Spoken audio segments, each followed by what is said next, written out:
لا إله إلا الله لا إله إلا الله لا إله إلا الله لا إله Saya Halid, إلا saya antropolog الله. dari University of Latvia.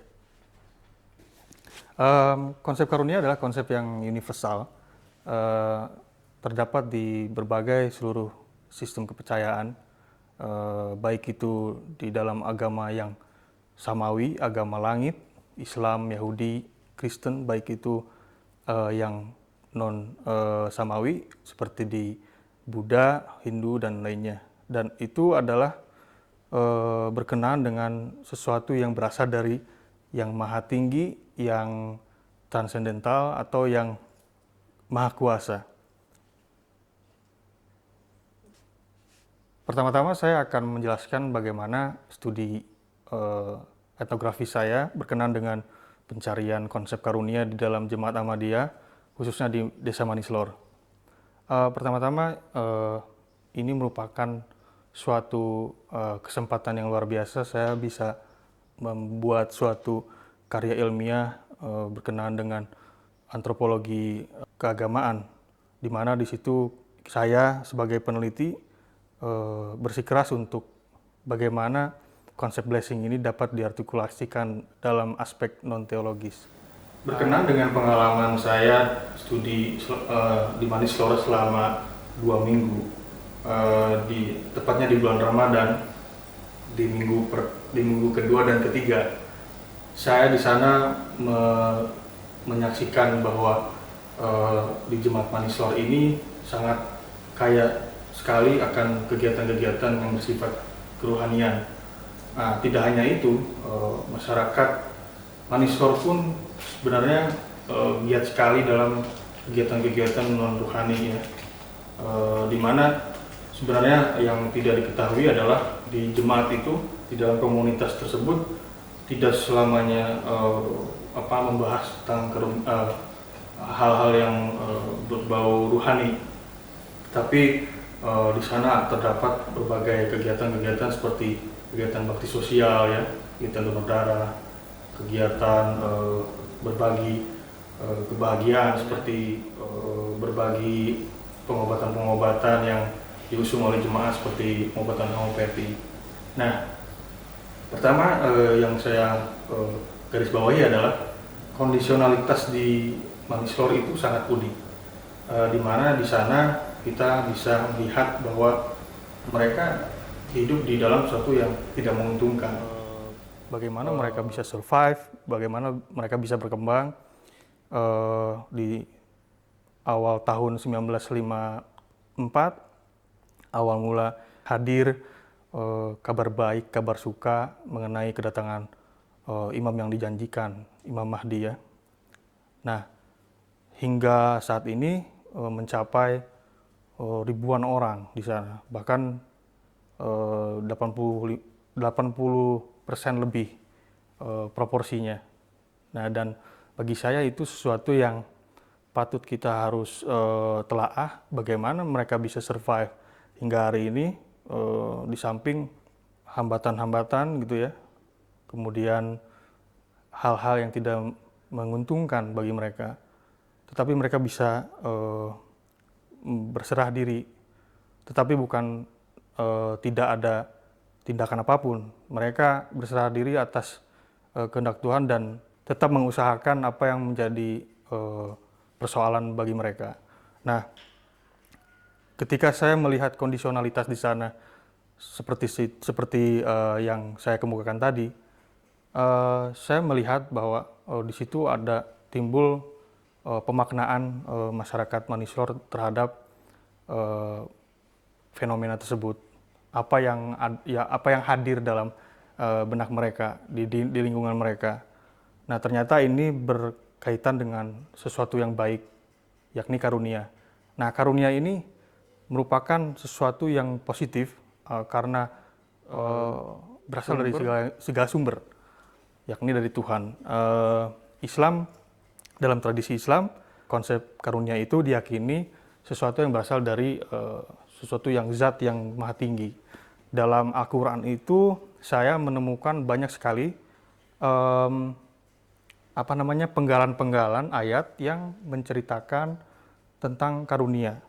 Yang pertama yang saya highlight di Quran surah 4 ayat ke-70 dan 73 itu menceritakan bahwa karunia berasal dari Tuhan dan tidak ada yang bisa mengelakkan hal tersebut. Nah, jadi itu adalah bukti bahwa sifat dermawan, sesuatu yang bersifat divinitas ya, keilahian. Bagaimana dari sudut pandang dermawan itu diuniversalitaskan, dan dari sudut pandang manusia mengenai berkat itu sesuatu yang sifatnya khas atau pribadi. Nah, kemudian berkenaan dengan penelusuran ini, sebenarnya saya ingin mencari titik non-teologisnya, bagaimana mereka mengartikulasikan, bagaimana mereka berkemampuan untuk meniadakan sesuatu ya. Nah, dalam hal ini masyarakat Ahmadi Manislor itu berupaya dan memiliki kemampuan untuk mengadakan karunia di segala lini kehidupan mereka. Baik itu dari sosialisasi, ekonomi, kesehatan, bahkan politik, bisa saja itu terjadi. Dalam studi saya menggunakan metodologis yang bersifat fundamen di dalam studi antropologis yang biasa disebut sebagai observasi partisipan, di mana di sana saya selama 2 minggu mengikuti berbagai kegiatan-kegiatan mereka dan sekaligus mengadakan sebuah interview khusus. Nah, dalam interview khusus saya membagi ke dalam beberapa tipe wawancara atau interview. Yang pertama adalah saya mengadakan interview dengan expert. Di sini expert ini adalah Muslim Ahmadi Missionaries, di mana bisa dikatakan mubalik ya dalam tradisi Ahmadi, bagaimana mereka memahami betul konsep karunia di dalam tradisi Islam khususnya. Kemudian setelah saya mengetahui initial knowledge-nya, saya berupaya untuk membuktikan bahwa masyarakat Ahmadi di Manislor sangat beragam dalam mengartikulasikan apa itu karunia. Nah, saya dalam studi saya mewawancarai kurang lebih 6 teman bicara saya. Saya mengikuti kegiatan-kegiatan mereka ya dalam hal beribadah, kemudian non ibadah, dan saya di sana sangat intim berdiskusi mengenai hal-hal pribadi ya. Nah, di sini saya melihat beragam bentuk karunia yang mereka alami ya dalam konteks kehidupan mereka. Salah satunya adalah bagaimana mereka ini engage ya dalam hubungan relasional antara mereka dengan Tuhan. Jadi itu telah dibentuk oleh mereka itu sebenarnya sejak lama gitu ya. Temuan saya adalah sebenarnya apa sih sumber dari segala sumber ini gitu ya, yang menyebabkan mereka ini paham betul gitu, mengartikulasikan itu ke dalam berbagai lini kehidupan. Nah, yang pertama adalah yang saya sebut initial blessing. Jadi bagaimana mereka menjadi Ahmadi, becoming Ahmadi itu sesuatu yang sangat luar biasa bagi mereka, dan itu jalan utama untuk membuka seluruh kemungkinan-kemungkinan karunia yang mereka akan atau mereka harapkan ya dalam kehidupan mereka. Nah, karena bagi mereka menjadi Ahmadi itu sulit, itu bagi mereka itu sesuatu yang berasal dari Tuhan katanya. Mereka memaknai itu sebagai suatu pilihan Tuhan gitu, bahwa yang ditunjuk untuk menerima informasi kebaikan kedatangan Imam Mahdi terhadap mereka gitu ya. Itu sesuatu yang baik bagi mereka, dan itu membuka seluruh cakrawala blessings gitu ya, atau karunia atau berkat gitu. Nah, banyak sekali yang bisa kita eksplor ya dari sudut pandang apapun lah. Misalkan dari sudut pandang sosial ya. Mereka ini meskipun dilanda kesulitan-kesulitan ya, traumatik pasti ada karena persekusi, intimidasi itu sangat bertubi-tubi hadir di hadapan mereka. Saya mungkin menggunakan istilah teror ya, teror hantu ya. Mereka ini dihantui teror-teror yang sewaktu-waktu bisa menimpa mereka. Eskalasi atau misalkan klimaksnya itu di tahun 2010, banyak yang merasakan secara pribadi ataupun secara kekeluargaan mereka terdampak gitu ya. Rumahnya rusak gitu ya, dirusak oleh orang yang anti jemaat ya, anti Ahmadiyah. Kemudian mereka juga terlibat dalam fisik gitu ya, persekusi fisik gitu ya. Tetapi mereka tetap bersikeras untuk tabah gitu. Dan berdoa. Bagi saya itu sesuatu resistensi mereka. Berdoa itu sesuatu yang resisten terhadap sesuatu, dan itu juga bagian dari karunia. Karena itu salah satunya doa, bahwa karunia itu adalah doa, permintaan, kemudian pensucian ya, pentahbisan, kemudian yang terakhir adalah sesuatu pujian. Jadi bisa 3 hal itu sebenarnya. Nah, kita di Manislor ini, saya di Manislor ini sangat melihat dari berbagai perspektif gitu ya. Kemudian saya melihat bukan kategorisasi ya, istilahnya mungkin pemaknaan ya. Nah, selanjutnya yang terpenting adalah dalam sudut pandang antropologis, blessing ini, konsep karunia ini sangat performatif. Pertama, kedua sangat generatif ya. Tadi performatif itu ya berhubungan dengan perbuatan, perilaku, sesuatu yang baik. Yang kedua adalah generatif, jadi itu mampu pumping ya, atau memompa gitu ya, atau mengeluarkan sesuatu yang berkembang, yang meningkatkan derajat, meningkatkan kemampuan. Banyak yang mengalami atau mengkorelasikan perubahan sifat atau perubahan karakter di individu dengan karunia. Mereka sangat paham bahwa karunia itu bisa merubah diri seseorang. Misalkan orang yang masuk ke dalam Ahmadi itu berasal dari keluarga yang dalam keimanan kurang, atau misalkan secara profesi sebagai orang yang atau preman ya, misalkan banyak yang convert gitu ya ke dalam Ahmadi, dan itu sebenarnya kan mengubah sesuatu yang mengubah. Nah, kedua tadi berkenan dengan generatif gitu ya, sesuatu yang mengundang perkembangan diri gitu ya. Itu juga sangat intens gitu ya.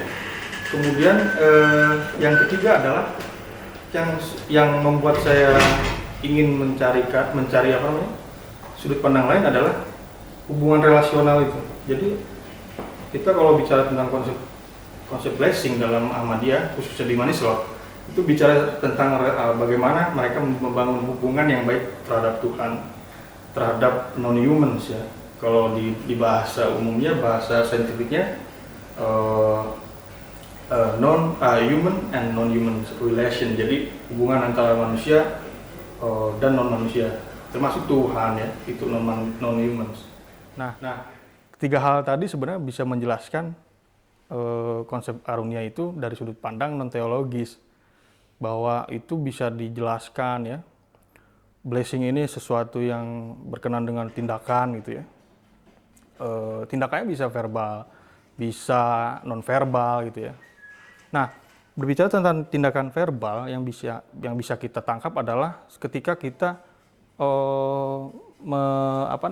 menyampaikan atau istilah-istilah yang kerap kali disampaikan misalkan ya. Misalkan ketika ada teman ulang tahun ya, kemudian kita mengucapkan selamat, kemudian dalam istilah jemaat itu biasanya ya mubarak gitu ya, selamat, semoga diberkati ya, semoga diberikan sesuatu yang baik gitu. Sama halnya misalkan dalam tindakan pidato komunikatif, misalkan di dalam ceramah itu selalu dilantun atau diartikulasikan bahasa karunia ya, bahwa si penceramah dapat kesempatan untuk berceramah karena suatu karunia, sesuatu yang berasal dari Tuhan gitu ya. Nah, kemudian dari sudut pandang nonverbal gitu ya, tindakan nonverbal itu ini berkenaan dengan objek ya. Objek itu bisa manusia, bisa fenomena ya, gejala, bisa apapun ya, yang objek itu yang kita bisa ketemukan di dunia kontemporer saat ini. Nah, biasanya dalam konsep paling umum di sistem kepercayaan Katolik misalkan ya, salib itu disucikan ya, kemudian figur-figur suci, foto salib gitu ya, foto nabi-nabi ya yang ditayangkan di dalam rumah ibadah itu disucikan gitu ya. Meskipun itu hanya patung atau gambar, tetapi itu memiliki makna ya yang disucikan oleh para penganutnya. Dan sebenarnya tidak hanya itu, bahkan sebenarnya seperti di Thailand dan India itu musik dijadikan sarana untuk mencari berkat gitu.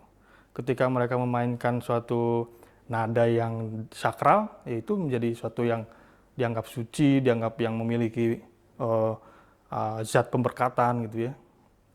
Nah, sangat kompleks. Dan satu lagi contoh di India misalkan Sungai Gangga disucikan, itu adalah fenomena agama sekaligus fenomena sosial karena di sana mereka melihat Sungai Gangga itu sesuatu yang suci dan mereka ingin sekali berada di dalamnya. Airnya pun dianggap suci meskipun dalam kasat mata mungkin tidak ya gitu ya, tapi mereka sangat percaya bahwa itu memberikan jalan kebaikan. Dan fenomena sosialnya karena itu jadi aspek ekonomi, aspek sosial juga ikut di sana sebenarnya di dalam konteks India. Nah, sekompleks itu, seluas itu konsep blessing yang kita ketahui. Dan yang tadi yang saya sampaikan bahwa di Jemaat Ahmadiyah itu tadi bagaimana mendapatkan karunia untuk menerima ya kabar suka kedatangan Imam Mahdi. Nah, ini yang sulit sebenarnya.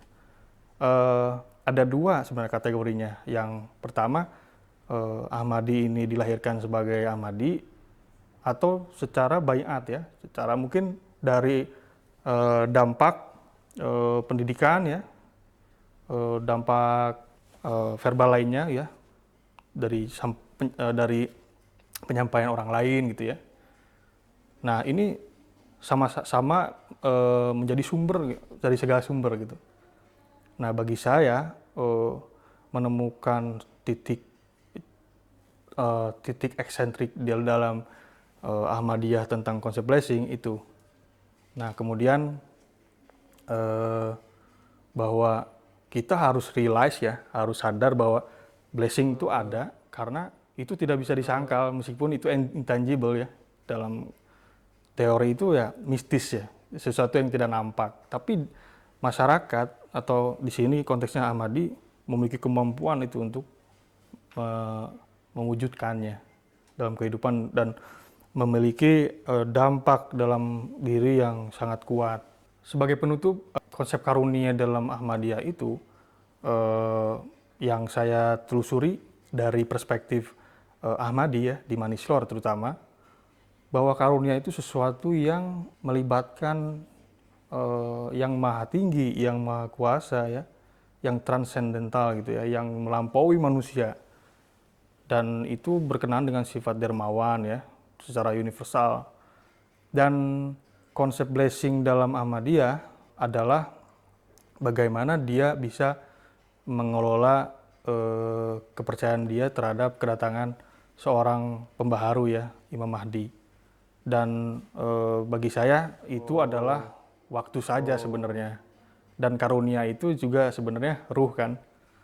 Bagaimana yang lain mungkin bisa, ya ini terlepas dari kebenaran itu. Tetapi masyarakat Ahmadiyah dapat sangat percaya betul gitu ya terhadap itu. Kemudian mereka mengartikulasikan ke berbagai lini kehidupan mereka. Dan itu yang sebenarnya yang saya impress ya. Bagaimana mereka ini tahu betul gitu kekuatan ilahi itu. Ini bukan masalah kesalehan bagi saya, tapi ini masalah intuisi yang mereka menjalin relasional dalam waktu yang tidak singkat gitu ya. Mereka membangun itu, kemudian mengkonstruksi sosial mereka gitu. Itu yang agak sulit sebenarnya. Masalah kesalehan ya masalah yang relatif ya. Tetapi di sini selain tadi dia engage di dalam masuk ke dalam jemaat, dia pun engage ke dalam kegiatan-kegiatan di jemaat yang dimana di sana orang Ahmadiyah itu dibimbing oleh seorang khalifah dan kedekatan dengan khalifah itu membangun relasional mereka dengan Tuhan gitu ya. Jadi bagi saya blessing kembali lagi sesuatu yang kreatif, sesuatu yang khas ya, beragam, tidak bisa disamakan ya pengalaman A dan yang lainnya karena itu sesuai dengan pengalaman pribadi ya dan habitus kemudian bagaimana mereka hidup di dunia apa gitu ya, itu yang bisa membedakan itu. Jadi itu